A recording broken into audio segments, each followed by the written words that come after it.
Also on News First, the Guam Regional Medical City says billing Takecare patients is a last resort for them. And the insurance agency's unwillingness to negotiate a fair deal has forced their hand in the matter. Meanwhile, no word yet from Takecare Insurance on whether they're willing to come back to the table. If you are a commercial member, please press 1. For all other inquiries, please press 2. Eric Plinsky is the Director of Corporate Affairs for GRMC, and he tells us about failed negotiations between the hospital and Takecare Insurance Agency. Plinsky says they began talks with Takecare when they first opened their doors in 2015, but because GRMC was not yet accredited at the time with the Joint Commission and the Centers for Medicare and Medicaid, they said we can't do anything with you. But anyway, we went and got all that. We got both actually on January 8th, 2016. So, we produced the that didn't get very far. The real issue, I think, then and all along has been they felt we're too pricey, we're too expensive. That probably would hold some weight if not every other health plan in Guam and most off-island have contracted with us feeling that the negotiated rates we offered were reasonable.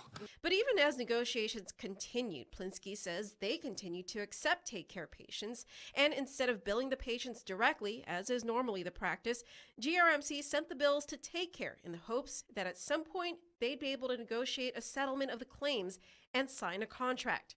But after several meetings, offers, counteroffers, letters, emails, and phone calls, Plinsky says nothing has ever come to fruition, not even close.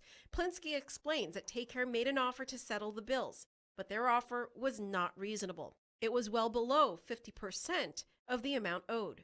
And that's why it's taken us this long to actually start sending bills to patients, because we were really trying to, even though what Takecare says, hey, you're supposed to send it to the patient, they deal with us, Takecare, the health plan. We were really trying to say, well, that seems really unfair because these are some big bills for inpatient stays.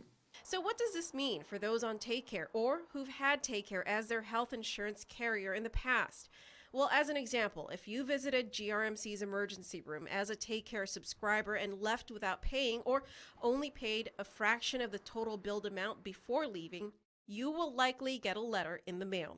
Likewise, if you visited the emergency room and got admitted as an inpatient, you will likely receive a bill or letter in the mail as well. We're trying to let the folks know, too, they can go to their employers and get the help of them to start talking to Takecare. Otherwise, Takecare risks losing a lot of membership, possibly, if these companies and organizations don't like what they hear. The amount in claims GRMC is seeking is about $7 million in gross billings, but Plinsky says they are willing to go back to the table and negotiate a lower settlement amount. I don't know what's going on, but we want to be a partner with Takecare and FHP. We'd like to see this resolved. There is a window for them to come back to the table and let's get this resolved, but the ball is in their court.